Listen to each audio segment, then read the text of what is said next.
राम राम राम सर्वेभ्यः हृत्पूर्वक नमस्काराः. Welcome to class 73 of Learn to Chant Bhagavad Gita webinar. We have completed the 14th chapter Gunatraya Vibhaga Yogaha in the previous class. So this class, as you all know, we are going to have Punaravartanam, that is revision of the entire chapter, followed by individual chanting. I see some of you have already raised your hands. Those who haven't, but those who wish to chant individually, please use the raise your hand option and keep your hand raised. I will call out your names one by one. Once I call out your name, please unmute yourself immediately so that we will not be wasting much time. So once I call out, please unmute and then chant whichever verse is displayed on the screen. If you have memorized, very good. You can let me know that you have memorized the verse. And if there are one or more, if there are two or more persons who wish to chant when I call out the name, please let me know so that I can give each of you an opportunity to chant. And a very important announcement, which I will be repeating again towards the end of the class, on 25th December, that is coming Friday, is Gita Jayanti. Every year, Gita Jayanti falls on one of the days in December, and it is also a very auspicious time of the year. You know, Bhagavan says in the 10th chapter, Masanam Margashirshoham. So this is the Margashira Masa, and a very auspicious time for any kind of bhajans, chanting, etc. So as 25th is Gita Jayanti, request all of you to please chant the Bhagavad Gita at home. And also very happy to announce that from Vyoma, we are going to be having a Bhagavad Gita Parayanam, that is chanting of all the 18 chapters, 700 verses of the Bhagavad Gita consecutively from the first chapter to the 18th chapter. So this is going to be held on 25th on Gita Jayanti itself, and it is going to be from 3 p.m. to 6 p.m. in the evening. A detailed flyer with the details will be sent to you, to each one of you. Please feel free to share it with your friends, your relatives, anyone who will be interested. You can log in and you just need good internet connection. So you can log in and listen and chant along also. So we will also be displaying the verses on the screen, and some of us will be leading the chanting. Please follow. Just in 2.5 to 3 hours, you will be chanting the entire Bhagavad Gita. So please spread this message. Details, like I said, will be mailed to all of you very soon. So let us begin today's class. A quick recap of 14th chapter, followed by individual chanting.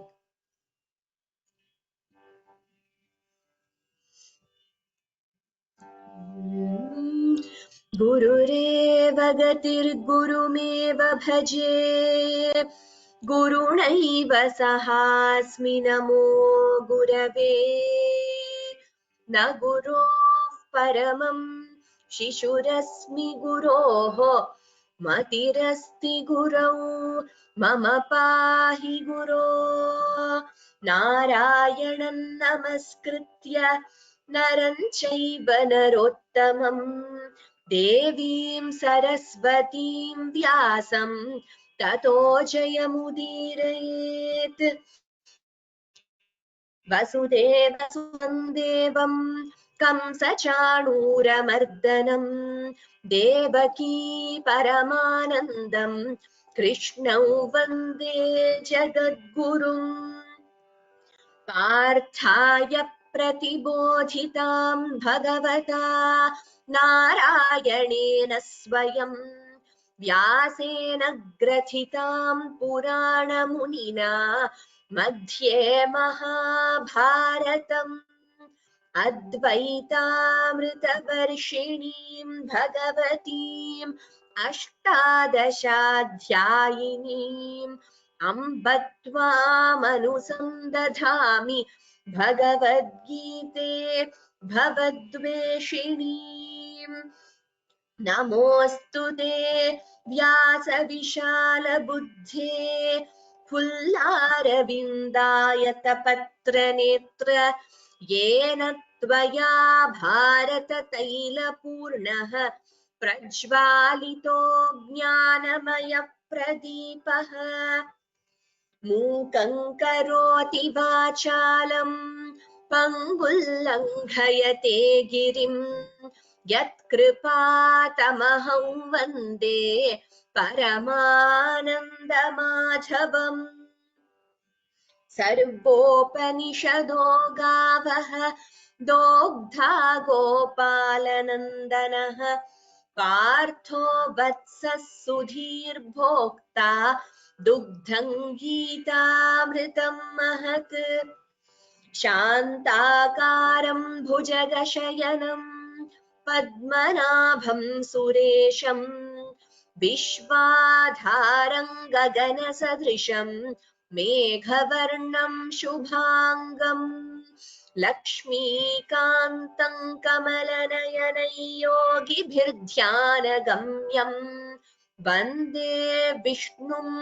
भवभयहरं सर्वलोकैकनाथम् यं ब्रह्मा वरुणेन्द्ररुद्रमरुतः स्तुन्वन्ति दिव्यैस्तवैः वेदैः साङ्गपदक्रमोपनिषदैः गायन्ति यं सामगाः ध्यानावस्थिततद्गतेन मनसा पश्यन्ति यं योगिनः यस्यान्तं न विदुः सुरासुरगणाः देवाय तस्मै नमः धृतराष्ट्र उवाच धर्मक्षेत्रे कुरुक्षेत्रे समवेतायुयुत्सवः मामकाः पाण्डवाश्चैव किमकुर्वत सञ्जय ॐ श्री परमात्मने नमः अथ चतुर्दशोऽध्यायः गुणत्रयविभागयोगः श्रीभगवानुवाच परं भूयः प्रवक्ष्यामि ज्ञानानां ज्ञानमुत्तमम् यज्ञात्वा मुनयः सर्वे परां सिद्धिमितो गताः इदं ज्ञानमुपाश्रित्य मम साधर्म्यमागताः सर्गेऽपि नोपजायन्ते प्रलये न व्यथन्ति च मम यो निर्महद्ब्रह्म तस्मिन् गर्भं दधाम्यहम् सम्भवः सर्वभूतानां ततो भवति भारत सर्वयोनिषु कौन्तेय मूर्तयः सम्भवन्ति याः तासां ब्रह्म महद्योनिः अहं बीजप्रदः पिता सत्वं रजस्तम इति गुणाः प्रकृतिसम्भवाः निबध्नन्ति महाबाहो देहे देहिनमव्ययम् तत्र सत्त्वन्निर्मलत्वात् प्रकाशकमनामयम् सुखसङ्गेन बध्नाति ज्ञानसङ्गेन चानघ रजो रागात्मकं विद्धि तृष्णासङ्गसमुद्भवम् तन्निबध्नाति कौन्तेय कर्मसङ्गेन देहिनम् तमस्त्वज्ञानजं विद्धि मोहनं सर्वदेहिनां प्रमादालस्य निद्राभिः तन्निबध्नाति भारत सत्वं सुखे संजयति रजः कर्मणि भारत ज्ञानमावृत्य तु तमः प्रमादे सञ्जयत्युत रजस्तमश्चाभिभूय सत्वं भवति भारत रजः सत्वं तमश्चैव तमः सत्वं रजस्तथा सर्वद्वारेषु देहेऽस्मिन् प्रकाश उपजायते ज्ञानै यदा तदा विद्याद् विवृद्धं सत्त्वमित्युत लोभः प्रवृत्तिरारम्भः कर्मणामशमस्पृहा रजस्येतानि जायन्ते विवृद्धे भरतर्षभ अप्रकाशो प्रवृत्तिश्च प्रमादो मोह एव च तमस्येतानि जायन्ते विवृद्धे कुरु नन्दन यदा सत्त्वे प्रवृद्धे तु प्रलयै याति देहभृत् तदोत्तमविदान् लोकान् अमलान् प्रतिपद्यते रजसि प्रलयं गत्वा कर्मसङ्गिषु जायते तथा प्रलीनस्तमसि मूढयोनिषु जायते कर्मणः सुकृतस्याहुः सात्विकं निर्मलं फलम् रजसस्तु फलं दुःखम् अज्ञानं तमसः फलम् सत्त्वात् सञ्जायते ज्ञानं रजसो लोभ एव च प्रमादमोहौ तमसः भवतो ज्ञानमेव च ऊर्ध्वं गच्छन्ति सत्त्वस्थाः मध्ये तिष्ठन्ति राजसाः जघन्यगुणवृत्तिस्थाः अधो गच्छन्ति तामसाः नान्यं गुणेभ्यः कर्तारं यदा द्रष्टानुपश्यति गुणेभ्यश्च परं वेत्ति मद्भावं सोऽधिगच्छति गुणानेतानतीत्यत्रीन् देहि देहसमुद्भवान्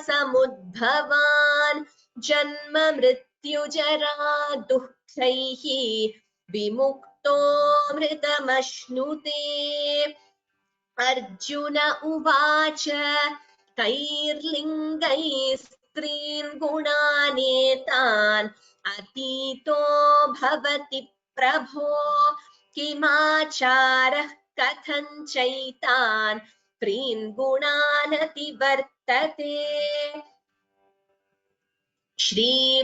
श्रीभगवानुवाच प्रकाशं च प्रवृत्तिं च मोहमेव च पाण्डव न द्वेष्टि सम्प्रवृत्तानि न निवृत्तानि काङ्क्षति उदासीनवदासीनः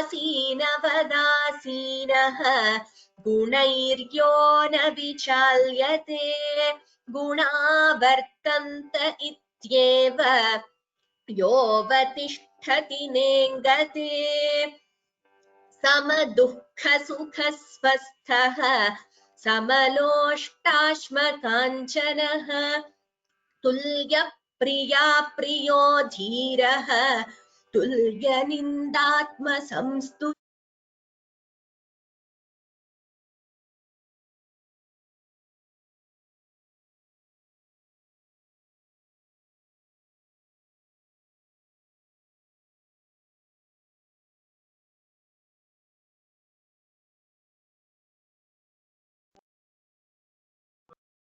मानापमानयोस्तुल्यः तुल्यो मित्रारिपक्षयोः सर्वारम्भपरित्यागी गुणातीतः स उच्यते माञ्चयो व्यभिचारेण भक्तियोगेन सेवते सगुणान् समतीत्यैतान् ब्रह्म भूयाय कल्पते ब्रह्मणो हि प्रतिष्ठाहम् अमृतस्याव्ययस्य च शाश्वतस्य च धर्मस्य सुखस्यैकान्तिकस्य च ॐ तत्सदिति श्रीमद्भगवद्गीतासु उपनिषत्सु ब्रह्मविद्यायां योगशास्त्रे श्रीकृष्णार्जुनसंवादे गुणत्रयविभागयोगो नाम चतुर्दशोऽध्यायः। श्रीकृष्णार्पणमस्तु. So with that we have completed the 14th chapter. Sorry, I have a bad voice today. I hope you don't mind that. So my voice is a little low today. Now we will move to the individual chanting. Let me call out the names.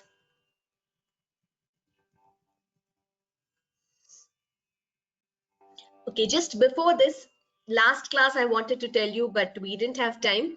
I've already told you that this particular chapter is called Gunatraya Vibhaga Yogaha. That is the chapter in which Bhagavan describes the differentiation between the three gunas, Sattva, Rajas and Tamas. And he also says how one can move beyond these three gunas. So again and again Bhagavan is reminding, like from even in the second chapter Bhagavan speaks of sthita prajna, then how dukkheshu anudvignamanaha sukheshu vigatasprihaha vitaraga bhayakrodhaha sthitadhir muniruchyate. So the one who is not perturbed in sorrow, or the one who is not overly excited or overly happy in happiness, so one who can maintain a balance of mind. Again, he's reminding us here, see all these teachings of Bhagavan, just by listening once, if you know, it's not easy to inculcate and to internalize and to practice. So in different ways he reminds Arjuna and of course all of us about these values and how to lead one's life. Sama dukkha sukhaha, he says again in this chapter, the one who can be balanced or with equanimity in both happiness and sorrow. Sama loshtashma kanchanaha means the one who sees equanimity, or the one who is who basically sees everything as the same. Loshta, earth, stone, kanchanaha is gold. So that is what Bhagavan says here. Tulya priya priyodhiraha. Priya is, of course, what is dear to you. Apriya, something which is not dear, which you don't like. But in whether it is dear to you or not dear to you, tulyaha, who is equal, who is balanced in both. Dhiraha, who is extremely brave, courageous in any situation. Tulya nindatma samstutihi. Even blame, or in that is in censure or praise, whether someone praises you or censors you, being balanced in both the situations. Next verse again, mana apamanayoho tulyaha. Mana is honor, apamana is dishonor. In both these, tulyaha, equal. Tulyo mitrari pakshayoho, equal to both your enemies and your friends. Sarvarambha parityagi, who is detached in whatever one takes up. Gunatitaha sa uchyate. So such a person is called a gunatita, meaning the one who has transcended, or who has passed beyond these three gunas. If you see Bhagavan in the second chapter, he mentioned the same qualities of being equal in all situations and being bold. You know, that is the essence of the Gita. One has to take any situation with courage and face it with balanced mind, not get very dejected or overly rejoiced. This will ensure not only mental happiness and emotional well-being, but also physical well-being. And even in the 12th chapter in Bhakti Yoga, Bhagavan again repeats similar qualities. Here in the 14th chapter, while describing the 3 gunas, Bhagavan says the one who can go beyond these 3 gunas is a gunatita, and he has all these qualities. This is a very interesting part of this chapter. I thought I must just share it with you in brief before we begin chanting. So I'll call out the names now. Mahalakshmi Balaji Bhagini, कृपया unmute. Namaste Bhagini. ओम श्री परमात्मने नमः। अथ चतुर्दशोऽध्यायः गुणत्रय विभागयोगः।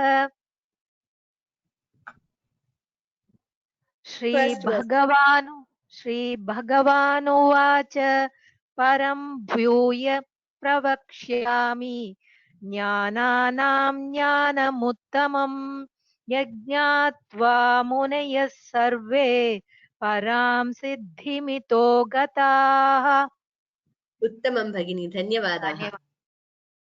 Next Ganesh Subrahmanyam महोदयः। हरि ओम्। हरि ओम्। इदं ज्ञानमुपाश्रित्य मम साधर्म्यमागताः सर्गेऽपि नोपजायन्ते प्रलयेन व्यथन्ति च। Uttama Mahodaya, just one observation, the Mahapranas should be clearer. So, Sadharmyamagataha and Vyathanti, Tha is Mahaprana. Next was Nandana Nayar Bhagini. Nandana Bhagini, I think you asked about the uploading of sessions 71 and 72. I have notified this to the team, so maybe they've already uploaded it because I've told them 2 days ago. Otherwise, I will check again and we will upload the PDF to the course page. Dhanyawad. There are two going to chant. Okay, my yes. Nandana will chant and I will chant. Okay. Two. Okay. Mama yonirmahad brahma tasmin garbham dadhamyaham sambhavas sarva bhutanam tato bhavati bharata. Uttamam Nandana Bhagini. Very well chanted. Dhanyavadaha. Dhanyavadaha. Next one. Namo Namaha. This is fifth one or fourth one? Fifth one, okay. Fourth one, sorry. Sarva yonishu kaunteya murtaya sambhavandiyaha tasam brahma mahadyonihi aham bija pradah pida. Uttamam Mahodaya. Dhanyavadaha. Sorry, you were saying something. One query has been asked actually. If Anuswara come after Anuswara, one Ksha comes, how the pronunciation happens? After Anuswara, Ksha. Just a doubt. It is Ang will come. That Ganga Ang will come. Fifth place. Kaka Gaga Ang will come. Or because Ka and Sha is a Jodakshar actually, so that's a doubt actually. After Anuswara, Sha is coming to Mash to be chanted or Ang to be chanted? You could chant either ways. So you could either chant. Is there any specific shloka you have in mind when you ask me this query? Note it down. I will note it down and I will email you in that. Yes. So both are correct. Either chant Ksha completely, or you can chant Ngkara, that is the Anunasika Akshara. Both are correct. But if you have any particular verse in mind, please let me know. Please send it to me. Because why I asked is that after this Visarga, the Ksha comes, then Visarga is to be stopped and Ksha is to be started. The rule has been said. That has been noted down. Rule for Anuswara. but in any case you can send me the shloka. Definitely. Dhanyavadah. Next, Adarsh Mahodayah. I have memorized. Oh, Uttamam. Vadatu. Sattvam rajastama iti gunaः prakriti sambhavaः nibadhnanti mahabaho dehe dehinam avyayam. Uttamam Mahodaya. So those who are able to memorize, please do memorize. We will have an assessment in the end.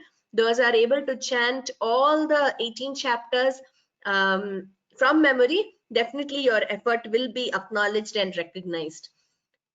Adarsh Tadwai Mahod, I think he just chanted Kshamyata.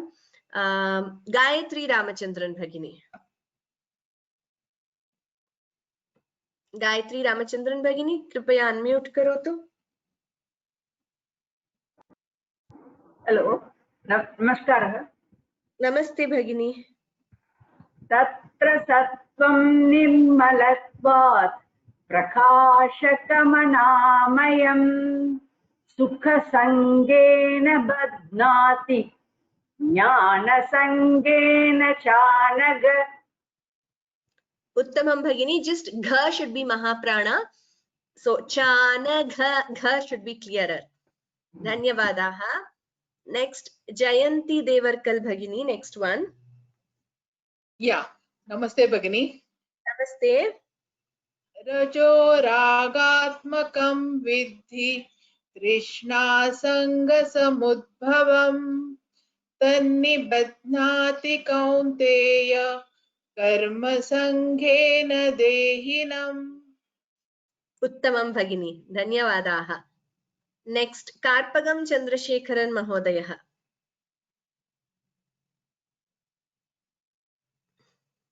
नमस्ते भगिनी. Namaste.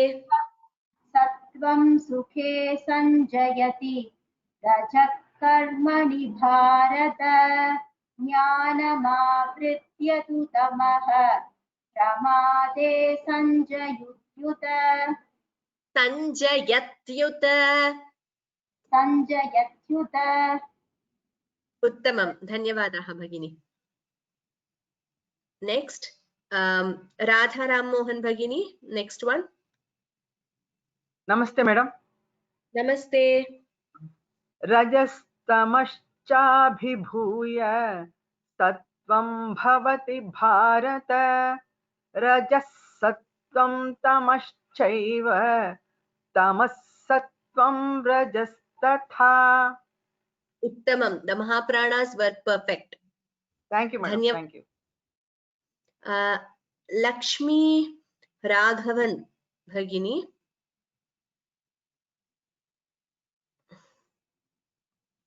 नमस्ते भगिनी. Namaste. सर्वद्वारेषु देहेऽस्मिन् प्रकाश उपजायते ज्ञानै यदा तदा विद्यात् विवृद्धं सत्त्वमित्युत. Uttamam Bhagini. Dhanyavadaha. Very happy at the way all of you have practiced. Next one, KVSS Iyer Mahodayah.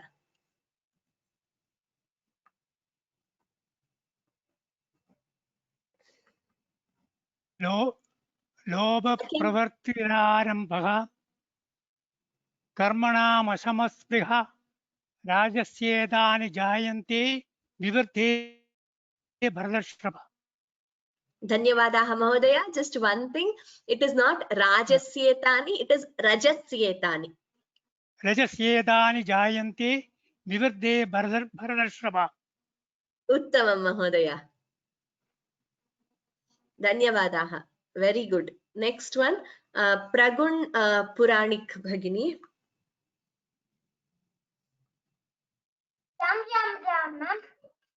Ram Ram Ram. अप्रकाशो प्रवृत्तिश्च प्रमादो मोह एव च प्रमादमोहौ तमसः तमस्येतान् जायन्ते विवृद्धे कुरु नन्द उत्तमं भगिनी. धन्यवादाः. Very well chanted. Next, Balaji Ravi Gopal Mahodayah. Please unmute. नमस्ते. Namaste. यदा सत्त्वे प्रवृद्धे तु प्रलयं याति देहभृत् तदोत्तमविदां लोकान् अमलान् प्रतिपद्यते. धन्यवादाः महोदय. उत्तमम्. Thank you. Next, Karthik Mahodayah. Namaste, Bhagini. Namaste. This time I will try. You just see if I am chanting it properly, please. Yes, yes. Rajasi pralayam gatva karma sangnishchujayate tata pralintasyami mudayonishu No, Mahodaya, there are a few corrections. It is Rajasi Pralayam Gatva. Rajasi Pralayam. Here it is Karma Sangishu Jayate. Then Tatha Pralinastamasi. Pralinastamasi is there. There is no me there. Tatha Pralinastamasi. Mudha Yonishu Jayate. I will do one thing. I will request our panel Issue to please chant it once. You could listen to her and then you could chant. Issue. Yeah, fine. Issue कृपया unmute करो तो.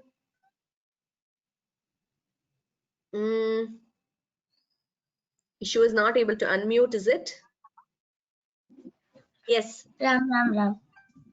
Rajasi pralayam gatva karma sangishu jayate tatha pralinastamasi mudhayonishu jayate. Uttamam Issue. Dhanyavadaha. Now could you chant Karthik Mahodaya? Yeah. Rajasi pralayan gatva karma sangishu jayate tata pralanistastamasi mudayonishu jayate pralinastamasi tata pralinastamasi mudayonishu jayate. Uttamam Mahodaya. Just by practice, you will definitely get. One more observation. Just it is not Rajasi Pralayam, it is Rajasi Pralayam. Hrasvasvara. Dhanyavadaha Karthik Mahodaya. Next, Jayanti SM Bhagini. Namaste Bhagini. Namaste. Karmanas sukrutasyahuhu satvikam nirmala phalam. Nirmala phalam. It is not nirmala phalam. Nirmalam phalam. Okay. Yeah. Karmanas sukrutasyahuhu satvikam nirmala phalam. Rajastu phalam dukkham. Rajasastu phalam dukkham. Rajasastu phalam dukkham. Ajnanam tamasa phalam. Dhanyavadaha Bhagini. Just few changes which I pointed out. Please all of you listen to the recordings on YouTube and then you will be able to revise. Next one, Amrita Bhagini. Kripaya unmute karo to. Amrita Bhagini.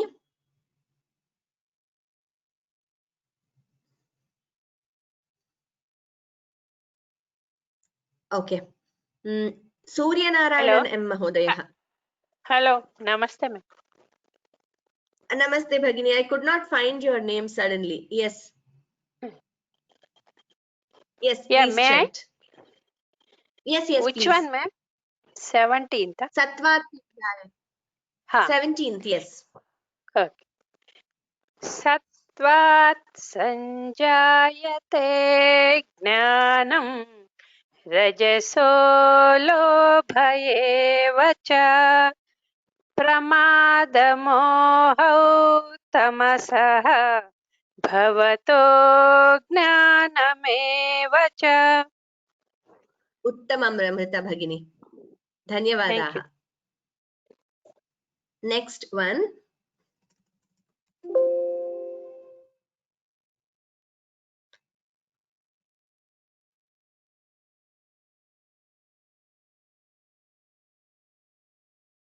सूर्यनारायणन् M महोदयः, कृपया unmute करोतु.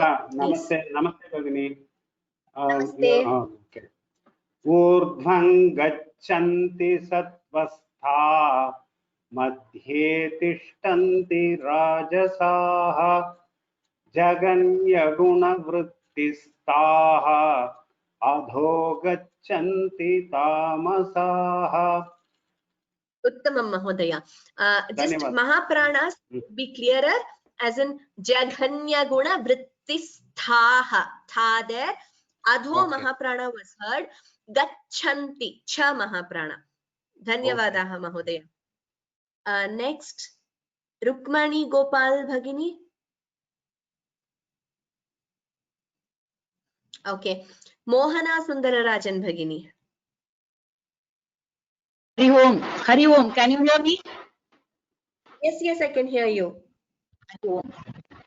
Nanyam gunepyaktartharam yada drashtaanu pashyati gunepyascha param veti madbhavam sodhi gacchati. Uttamam Bhagini, Veti, the two ths should be heard.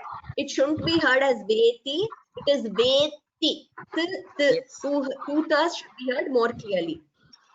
Okay, thank you. Dhanyavadaha. Next. Dhanyavadaha. Next, Ramji Shri Murugan Mahodaya. Ram. Ram. गुणानेतानतीत्यत्रीन् देहि देहसमुद्भवान् जन्म मृत्युजरा दुःखैः विमुक्तोऽमृतमश्नुते. Uttamam Mahodaya. Vimuktomritamashnuते. So there we chant without any pauses in between. Otherwise, perfect. Dhanyavadaha. धन्यवाद. Next, Ramani Mahodaya. Ramani. Okay, it says self-muted. Ramani Padmanabhan. Okay. Arjuna Ramani Uvacha. Padmanabhan. Okay. Ram Bahini. Ram. Arjuna Uvacha Kaulingaistrinku Nanetan Adino. It is not cow. It is not cow, Mahodaya. It is kai. Kairlingaistreen. Kairlingaistreen Kuna Netan Adino Bhavati Prabho. Atito Bhavati Prabho Kimacharaha Kadam Chaidan Trin Kunan Nati Vartate. Trin Gunanati Vartate. Trin Gunan Adivartate. Uttamam Mahodaya. Dhanyavadaha. Please practice with the help of the recordings. Nirmala Parthasarathi Bhagini. Ram Bhagini. Ram. Shri Bhagavanuvacha Prakashancha Pravrittincha Mohameva cha Pandava Nadveshti Sampravrittani Nanivrittani Kankshati. Uttamam Mahodaya. Just that you have to, you should be careful not to prolong Pandava and Sampravrittani as they are hrasva, that is short letters. Okay, ma'am. Dhanyavadah, ma'am. Dhanyavad. Vasudeva Kamath Mahodayah. Vasudeva Kamath. Ram Ram Ram Ram Ram Ram. उदासीन वदासीनः गुणैर्यो न विचाल्यते गुणा वर्तन्त इत्येव योऽवतिष्ठति नेङ्गते. Uttamam Mahodaya. Yovatishtati. Tha Mahaprana should be clearer. धन्यवाद महोदय. Dhanyavada. Next, Bhanu Vijay Bhagini. Will Charu be chanting? Ram Ram Ram Bhagini. Ram Ram Ram. Charu asti khalu? Ha ma'am. Ha, please chant. समदुःख सुख स्वस्थः समलोष्टस्म काञ्चनः समलोष्टास्म काञ्चनः तुल्यप्रिया प्रियो धीरः तुल्यनिन्दात्म संस्तुतिः. Uttamam Charu. Samaloshtasma Kanchanah. Pay attention to the pronunciation of each letter in that pada. Yes, Bhagini. Okay. Okay. Dhanyavadaha. Dhanyavadah. Next, Ghansham Mahodayah. Ghansham Mahodayah, please unmute. Hari Om. मानापमानयोस्तुल्यः तुल्यो मित्रारिपक्षयोः सर्वारम्भपरित्यागी गुणातीतः स उच्यते. Yeah. So it is not Sarvarambha Parityagi tina. It is not Parityagi. It is Parityagi. That is a short vowel, Mahodaya. Okay, that's the only observation. Dhanyavada. Next, Ramaya Narayanan Mahodaya. Ram Ram Bhagini. Ram Ram Ram. Manapamanayo manchayobhyabhicharena. Shamyatam. manchayobhyabhicharena bhakti yogena sevate sagunan samati tyaitan brahma bhuyaya kalpade. Uttamam Mahodaya. You corrected yourself. Sagunan Samati Tyaitan. You yourself corrected and chanted. So very good. You chanted well. Dhanyavadaha. Next, Avinash Vaidya Mahodaya.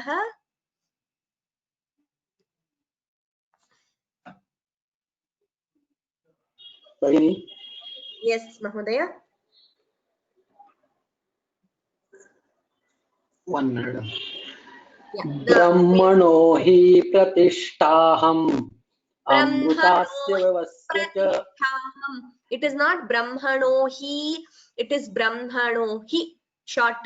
ब्रह्मणो हि प्रतिष्ठाहम् अमृता व्यवस्य च शाश्वतस्य च धर्मस्य. अमृतस्य वयस्य च. Yes, that we are not supposed to split like that. So Amritasya yasya cha. Amrutasya vayasya cha. Shashvatasya cha dharmasya sukhasya cha. Uttama Mahodaya. Next, Darshravi Mahodaya. Please chant the conclusion and then Ram Ram Ram. Yes. Om Tat Saditi Srimad Bhagavad Gitasu उपनिषत्सु ब्रह्मविद्यायां योगशास्त्रे श्रीकृष्णार्जुनसंवादे गुणत्रयविभागयोगो नाम चतुर्दशोऽध्यायः। Uttamam Mahodaya, can you also chant the introduction and the first verse, please? ॐ श्री परमात्मने नमः। अथ चतुर्दशोऽध्यायः गुणत्रयविभागयोगः। श्रीभगवानुवाच परं भूयः प्रवक्ष्यामि ज्ञानानां ज्ञानमुत्तमं यज्ञात्वा मुनयः सर्वे परां सिद्धिमितो गताः। Dhanyavadaha. Darsh Mahodaya, well chanted. Dhanyavad.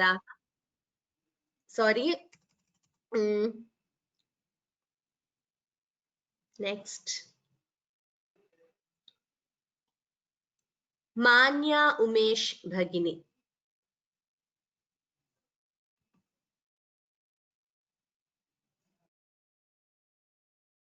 Ram Ram Ramam. Ram Ram Bhagini. Idam jnanamupashritya mama sardham yamagataah sarge pinopajayante pralayena vyathanti cha.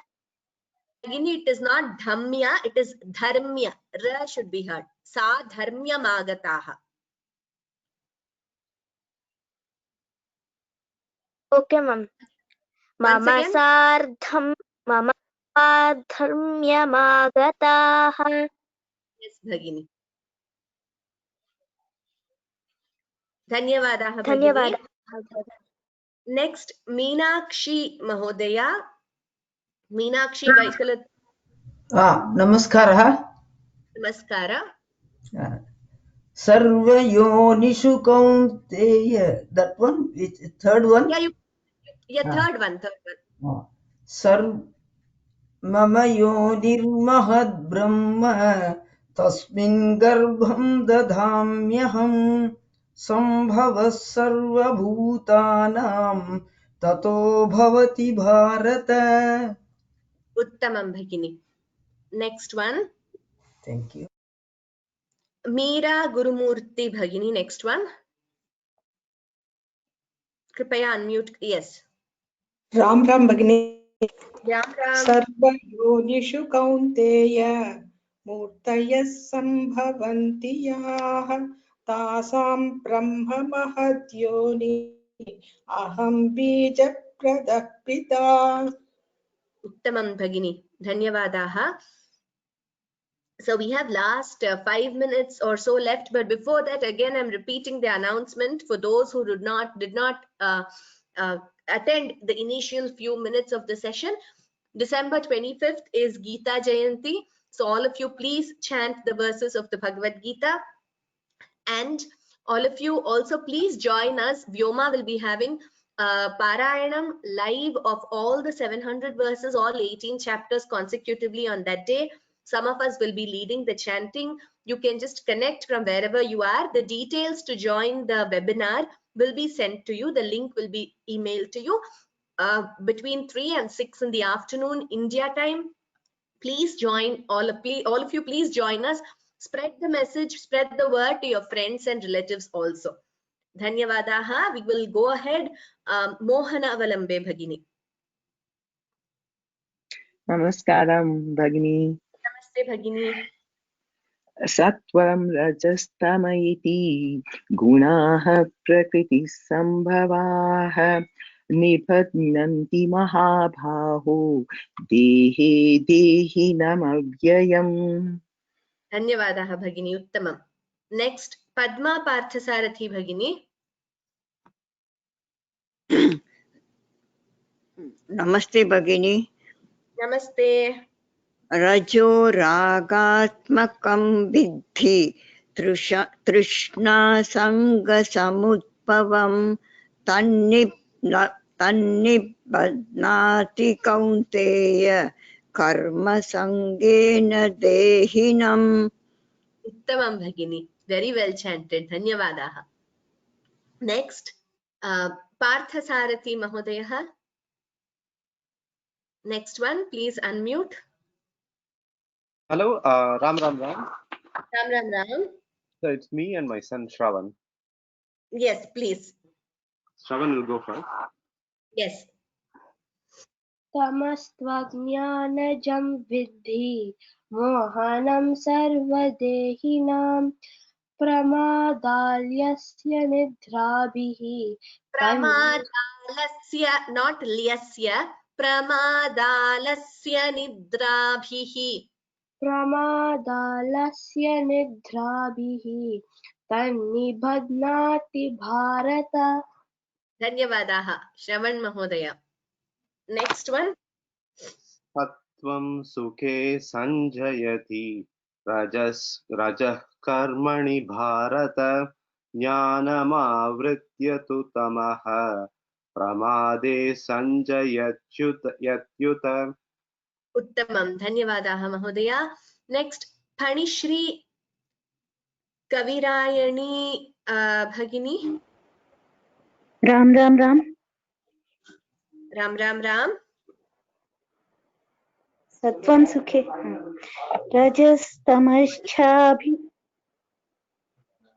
रजस्तमश्चाभिभूय सत्वं भवति भारत. रजसत्वं तमश्चैव तमः सत्वं रजस्तथा. उत्तमं भगिनी. Just that the rajas tamash cha, the cha is alpa prana. It is not cha, it is cha. धन्यवादाः. Next, Ravi Mulukutla Mahodayah. Ram Ram guruji. Ram Ram. सर्वद्वारेषु देहेऽस्मिन् प्रकाश उपजायते ज्ञानै यथा तथा विद्यात् विवृद्धं सत्त्वमित्युत.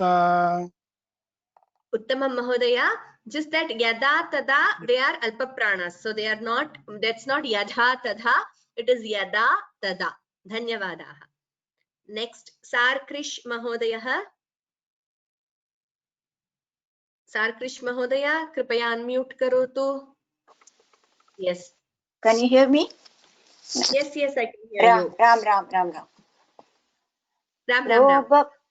लोभ प्रवृत्ति प्रारंभः कर्मणामशमस्पृहा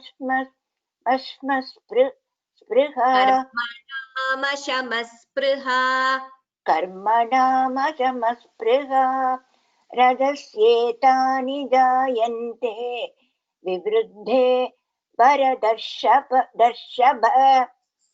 Uttamam Bhagini. With practice, you will be able to get it freely. Dhanyavadaha. Just before we move, a question on whether the Gita Parayanam will be recorded. In all likelihood, it will be recorded, yes. And I will also check once again. So in all likelihood, it will be recorded. Some of you have said you have just joined today. That is absolutely fine. No issues at all. The recordings are available on YouTube. Do continue learning. You will get to know the rules of pronunciation. Even one or two chapters, if you attend and know the rules of pronunciation, you'll be very familiar with the letters and how to join the sandhi, split, etc. Then you can do self-learning for the rest of the chapters which we have already completed. Saurabh Mahodaya. Saurabh Mahodaya, please unmute. Yes.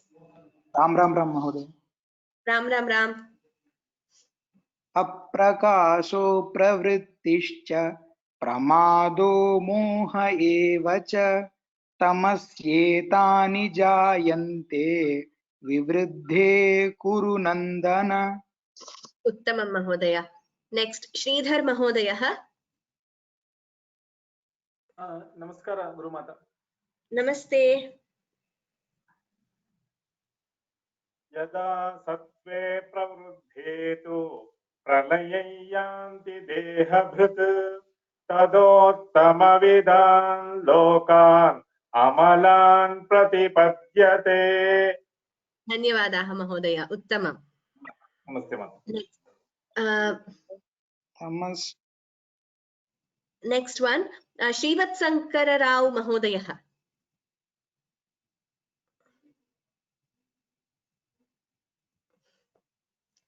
श्रीवत्संकर Rao महोदय, यस।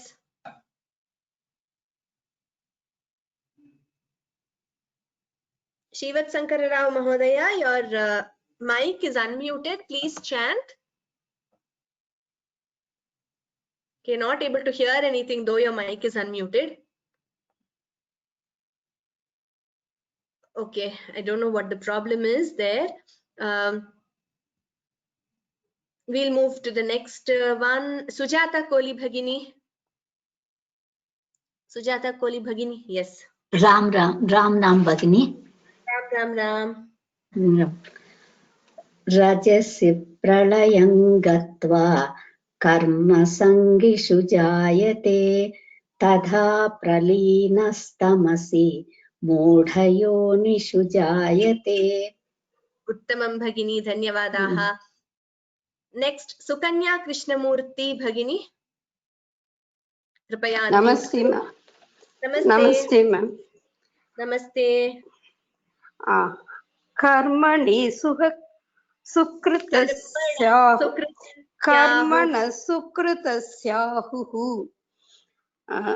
satvikam nirmalam palam.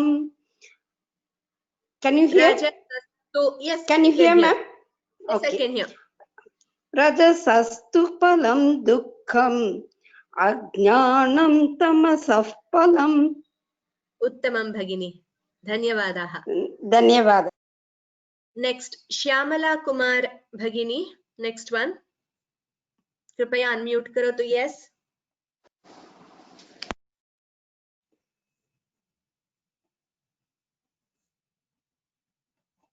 Shyamala Kumar Bhagini, Kripaya vadatu.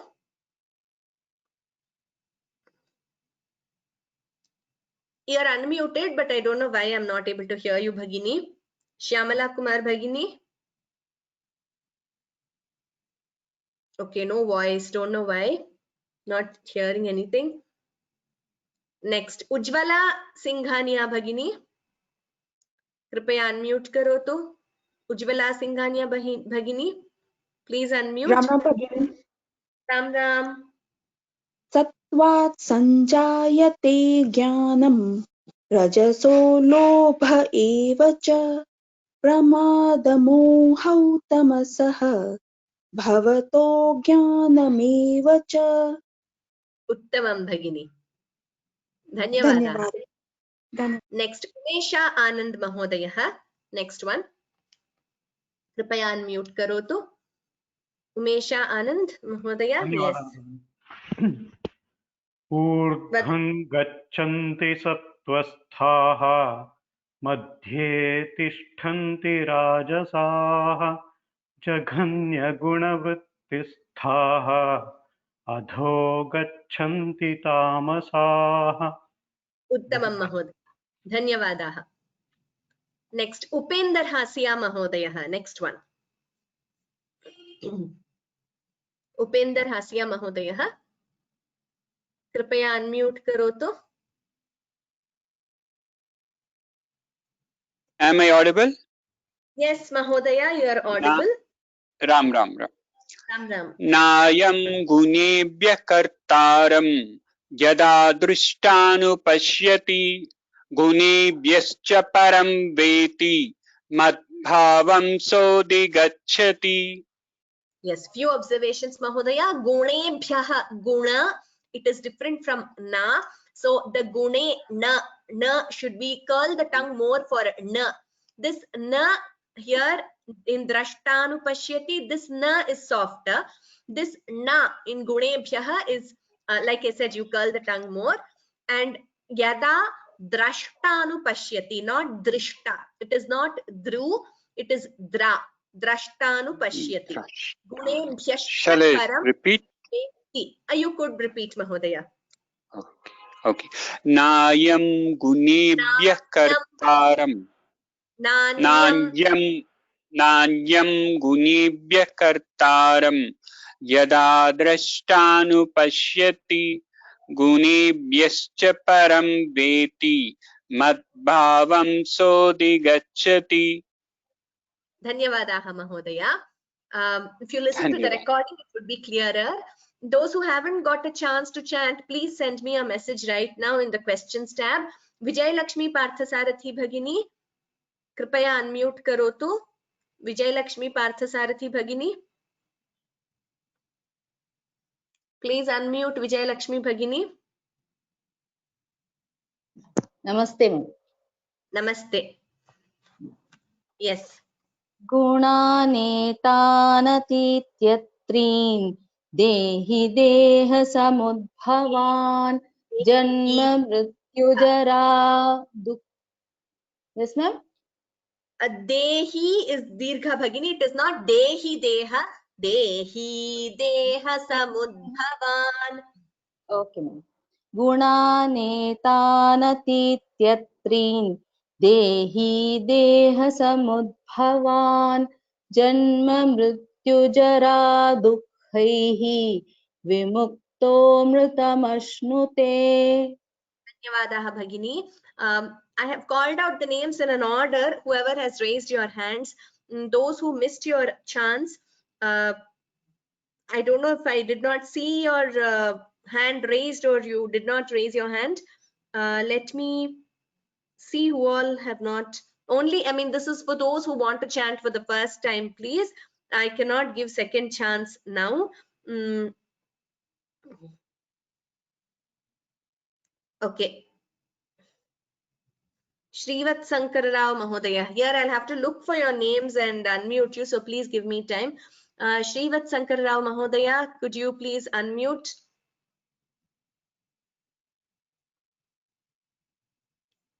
Shrivat Sankar Rao Mahodaya. Yes, Mahodaya. Please chant this verse. Can't hear you again, Mahodaya. It says, yeah, again it's muted.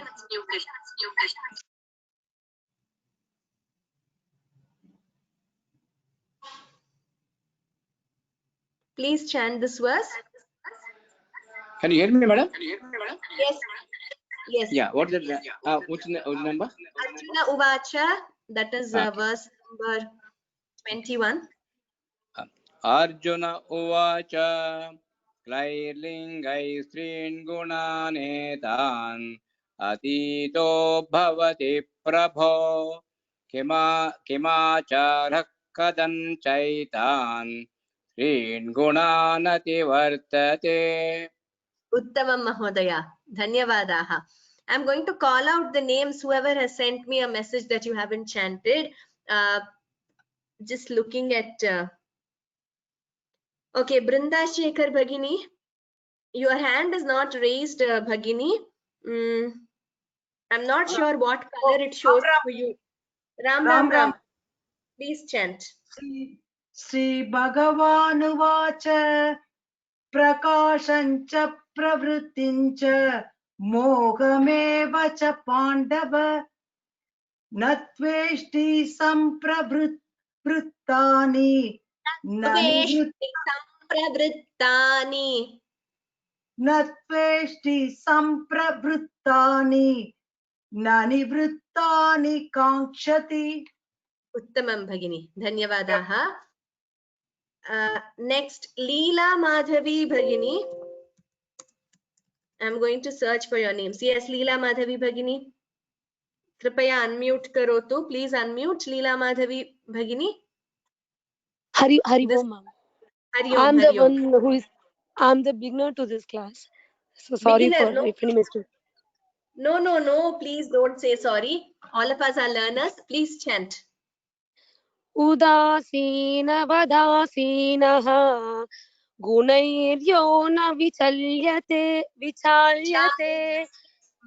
guna vartanta ityeva yovatishthati ningshate. Nengate. Nengate. Madam, can you repeat it once more? I mean, we have many more to chant. Sorry. So That's we'll okay, ma'am. Thank you. chant in the next classes, but I must say that you have chanted very well for a first timer. So with little bit of practice, you'll be able to get. Please go through the YouTube recordings. You'll learn the pronunciation. Thank you. Dhanyavad. Next, let me see who else has said they've not chanted.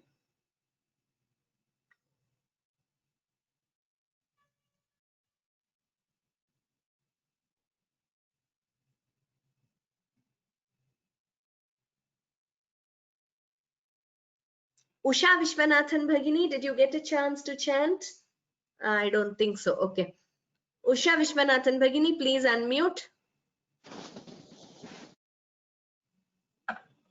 Please unmute Usha Bhagini. Yes.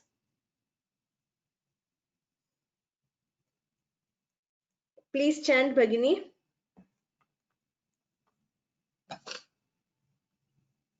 Can't hear you Bhagini. Though it is unmuted, I can't hear you.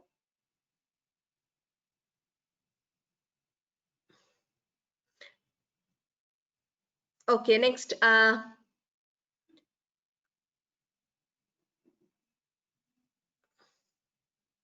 Alankrita Raman Bhagini. We have completed the first 14 chapters. We have 4 more chapters to complete this course. But the recordings are available on YouTube, Alankrita Bhagini. So the sessions are on weekends, 5 to 6 p.m. Indian time. 5 p.m. to 6 p.m. Indian time. On a few days like this, when we have individual chanting, we might go a little bit over 6 o'clock.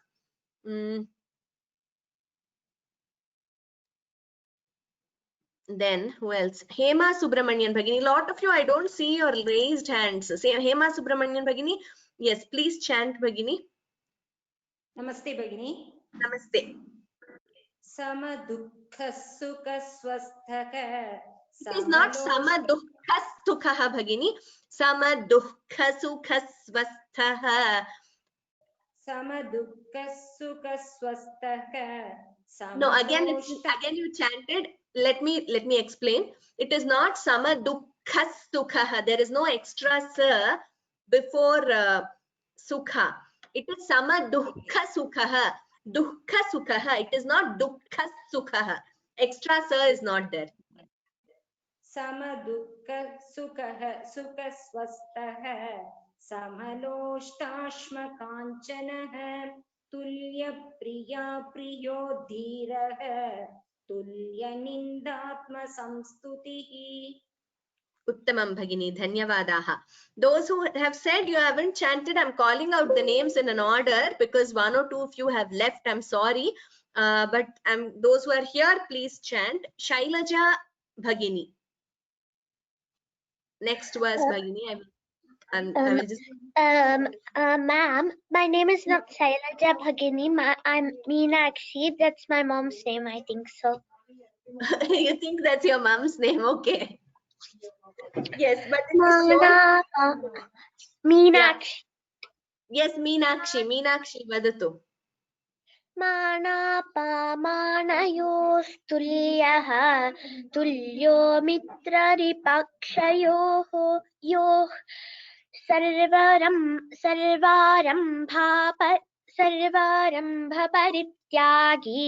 gunatitas sat uchyate.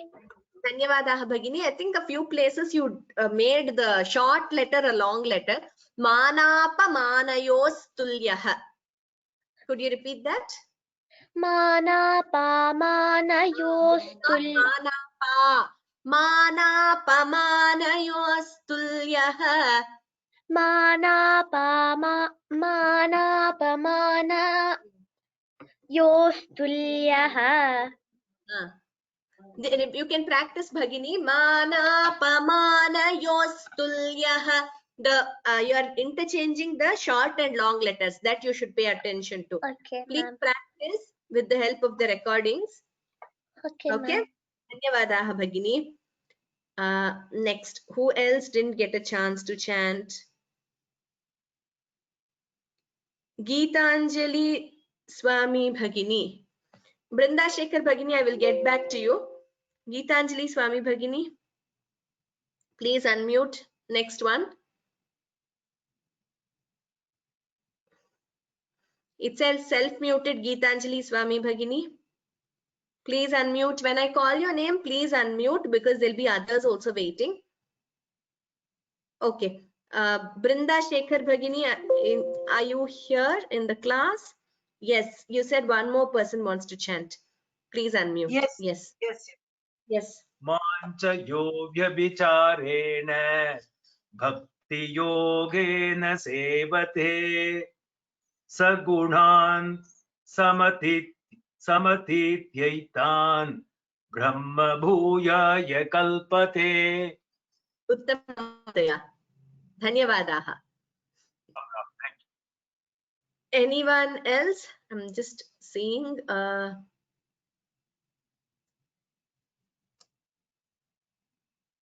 Usha Vishwanathan Bhagini, I think I already called your name.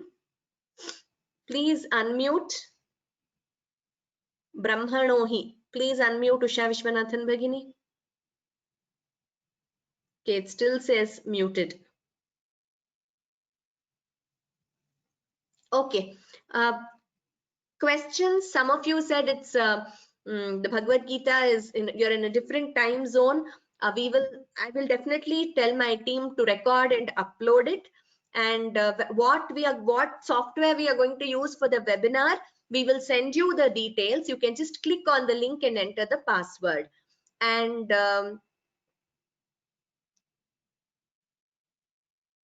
okay, just looking at the questions.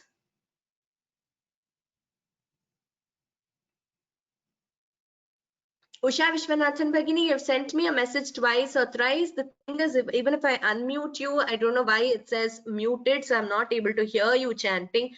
Maybe it's some software issue or some issue at your end. Please check.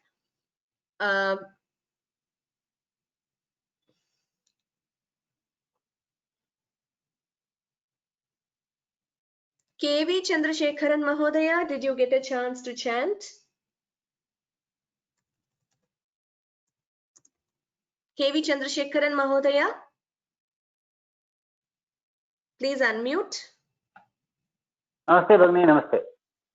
Namaste. I don't think you chanted, right? I have not chanted. Yes, yes, please chant this verse itself. Brahmanohi.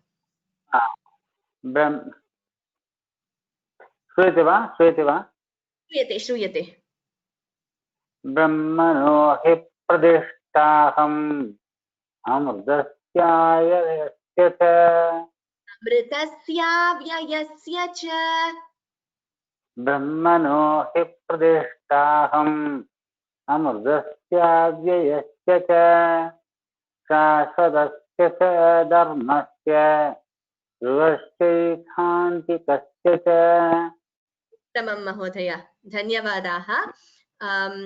So in this class, around 55 to 57 approximately have chanted. Wonderful. We will, as usual, conclude with the last verse of the last chapter. I will also just read the conclusion because we have anyway completed the chapter. Om Tat Saditi Shrimad Bhagavad Gitasu Upanishatsu Brahma Vidyayam Yoga Shastre Shri Krishna Arjuna Samvade Gunatraya Vibhaga Yogo Nama Chaturdashodhyayah Yatra Yogeshwarah Krishnaha Yatra Partho Dhanurdharah Tatra Shrirvijayo Bhutihi Dhruvani Tirmatirmama Sarve Bhavantu Sukhinah Sarve Santu Niramayaha Sarve Bhadrani Pashyantu Ma Kaschid Dukkha Bhag Bhavet. Om Shanti Shanti Shanti. Sarvebhyah hritpurvaka namaskaraha. Next class, next Saturday there is a class. Friday is Gita Jayanti. Let us all try to meet on that day to chant all the 18 chapters. Ghanshyam Mahodaya, the rule of Dvitva, a very important rule based on one of the sutras. I will try to explain either in the next class or I will send an email, because a lot of them have this rule, this doubt about this rule. So we will clarify your doubt. We don't have the time to do it now. Sorry, we will do it in the subsequent classes. Dhanyavadaha. So let us meet on December 25th on Gita Jayanti Day. Dhanyavadaha. Ram Ram Ram.